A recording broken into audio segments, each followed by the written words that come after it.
Okay, शुरू करते हैं। जब ये शुरू करते हैं तो ख़त्म तो हो ही जाता है। तो सवाल है, Pinku bought a notebook at the rate of 4 for ₹35 and sold them all the rate of 5 for 58. Find the number of notebooks he sold he should sell to earn a profit of ₹171. तो इसमें पहला condition है कि 4 notebooks वो 35 rupees में खरीद रहा है। तो एक नोटबुक कितने, 1 नोटबुक का कॉस्ट प्राइस कितना होगा?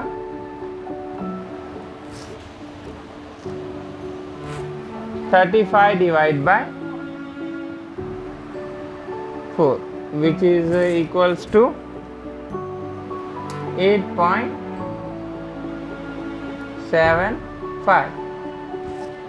ओके, इतना रुपीस का एक बुक। एंड जब वो सेल कर रहा था तो वो 5 नोटबुक्स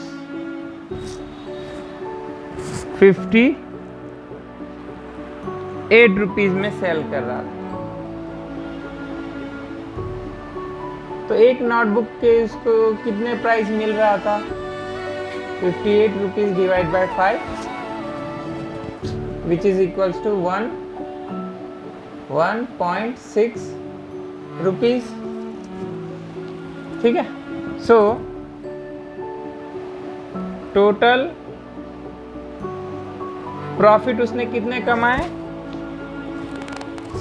171 रुपीज।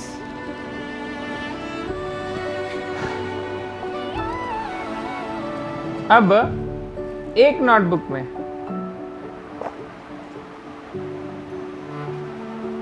उसके कितने प्रॉफिट हो रहे थे? 11.6 माइनस 8.75, तो ये 5, यहाँ पे 5 बचेगा, that will be equals to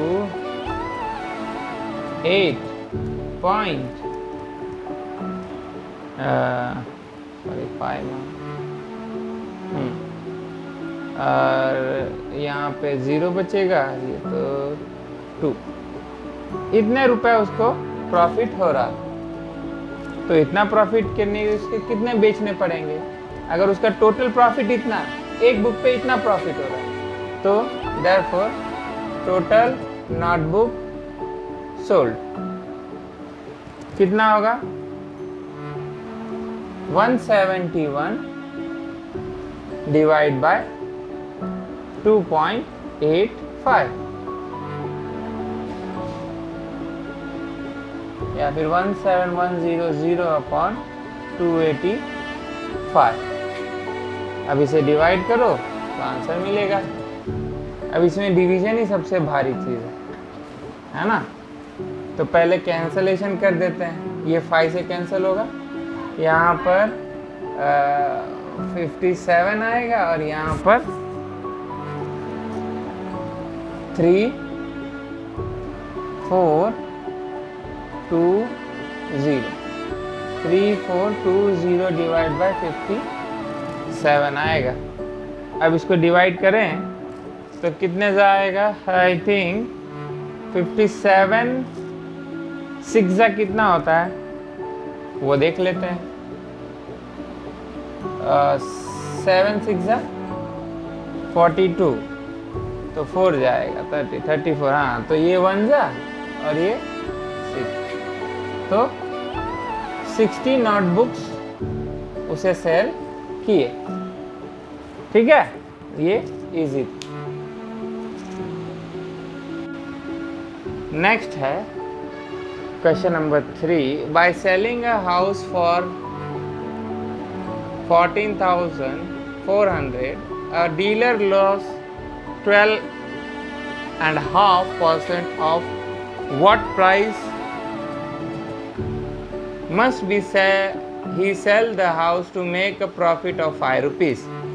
तो यहाँ पर सेलिंग प्राइस दिया गया है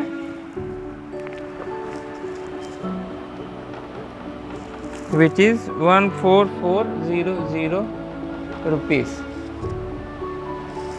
कॉस्ट प्राइस नहीं दिया हुआ, परसेंटेज लॉस दिया हुआ है 12.5% या फिर 25/2%. हमें क्या उसको किस में कन्वर्ट करना है? परसेंटेज प्रॉफिट, वो भी कितना? 5%. ठीक है, तो पहला परसेंटेज लॉस का फॉर्मूला यूज कर लेते हैं.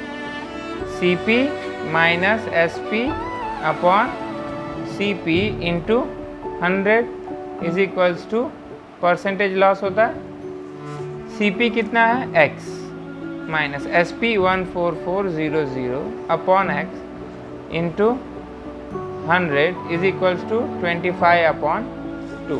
ठीक है, 25 1 जा 25 4 जा, ये हो जाएगा. अब क्रॉस मल्टीप्लाई कर देते हैं,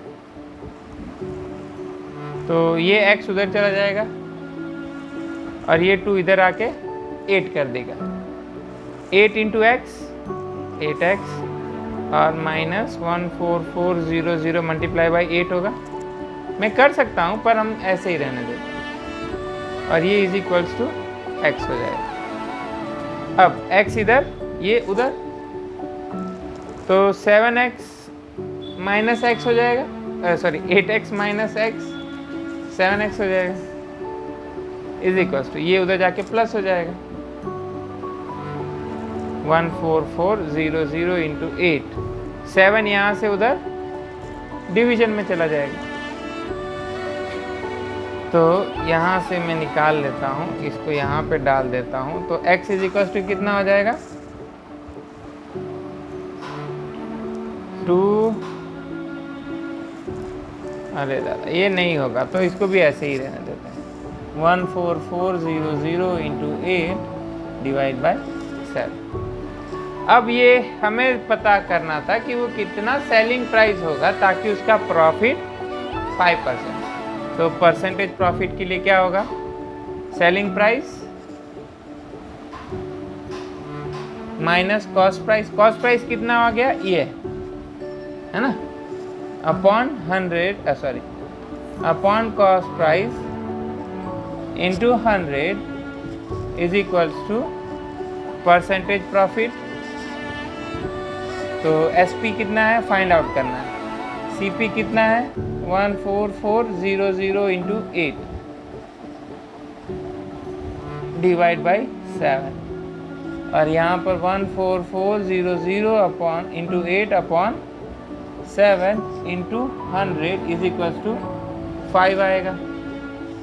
ये 0 और ये 0 कैंसिल हो जाएगा. ठीक है, और ये रेसिप्रोकल हो जाएगा. ठीक है, तो ये क्या हो जाएगा? SP minus 14400 into 8 upon 7 into 7 upon 144 into 8 is equals to 5. ठीक है, हमें SP फाइंड आउट करना है ना, तो ये दोनों को उधर भेज देते हैं. तो SP minus 14400 into 8 upon 7 is equals to 5 into 144 into 8 upon 7. बस ये माइनस जाके उधर प्लस हो जाएगा. तो SP is equals to 5 into 8 40 है ना, और 40 इंटू 144 कितना होगा? 0 4 4 जा 16 कैरिंग 1 17 कैरिंग 1 4 1 जा 5 5 7 6 0 0 सॉरी 5 7 6 0 अपॉन 7 प्लस 14400 इंटू 8/7। तो SP क्या हो जाएगा, होल अपॉन 7। 5760 प्लस 14400 इंटू 8 कितना होगा, 2 0 तो आ ही जाएंगे। 8 4 जा 32, 3 carry 5, 3 carry 1 1 11500।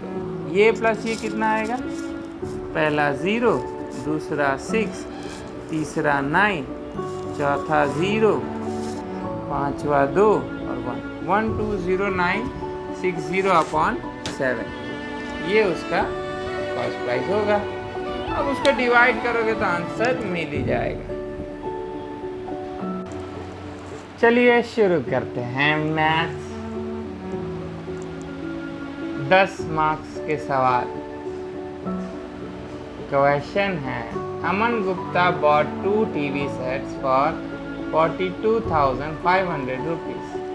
He sold one at a loss of 10% and other at a profit of 12%. If the selling price of each television set is the same, determine the cost price of each set. तो यहाँ पर जो पहले details हैं वो लिख लेते हैं। डिटेल्स क्या क्या हैं,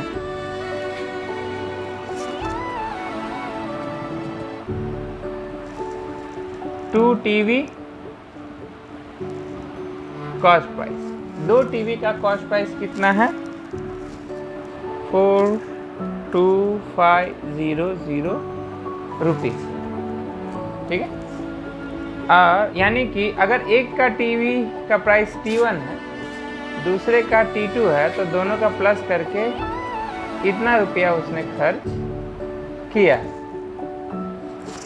अब उसने दोनों टीवी को बेचा तो T1 पे उसे कितना क्या हुआ, लॉस।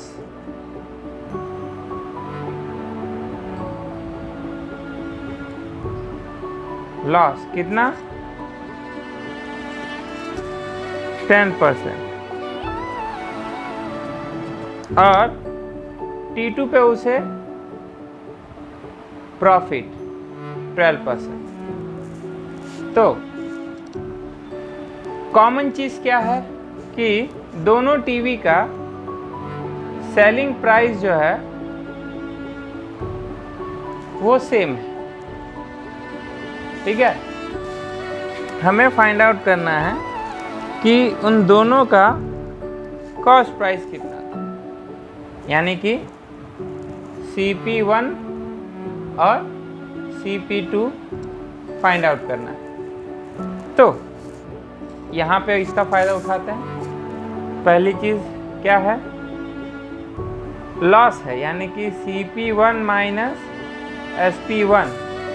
SP1 यानी कि हम लोग SP ही रखते हैं। ठीक है, इसको SP ही रखते हैं, तो दोनों ही सेम ही है ना। तो CP1 minus SP upon CP1 into 100 is equals to कितना हो जाएगा, 10। ओके, अब ये 10 1 जा 10 और ये कैंसिल हो जाएगा। अब दूसरा कंडीशन यूज करते हैं। तो इसमें प्रॉफिट हुआ है, इसीलिए SP minus CP2 upon CP2 into 100 is equals to 12 होता है। ठीक है, अब दोनों का प्राइस CP1 और CP2 का प्लस करेंगे तो उसने इतना खर्चा किया है ना। तो इस इक्वेशन को हम थोड़ा मॉडिफाई कर देते हैं। कैसे, CP1 minus SP into 10 is equal to CP1 हो जाएगा, ये CP1 उधर चला गया। सेम चीज़ यहाँ पे करेंगे तो SP minus CP2 into 100 is equals to upon 12 is equals to CP2 हो जाएगा, है ना। तो इन दोनों को ऐड कर देते हैं, इसे और इसे ऐड करेंगे तो क्या मिलेगा वो देखते हैं। CP1 प्लस CP2 लिख सकता हूं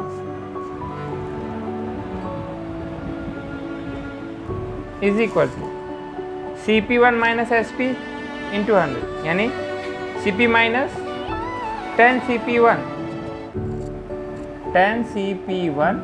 माइनस 10CSP2 SP, और यहाँ पर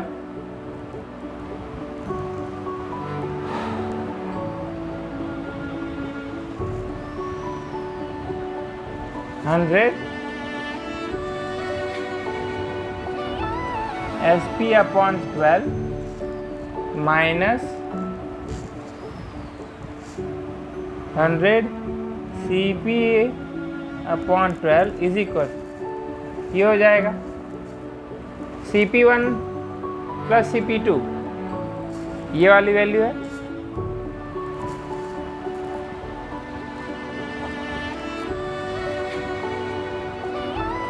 इससे अच्छा तो हम कुछ और ही कर लेते। एक मिनट।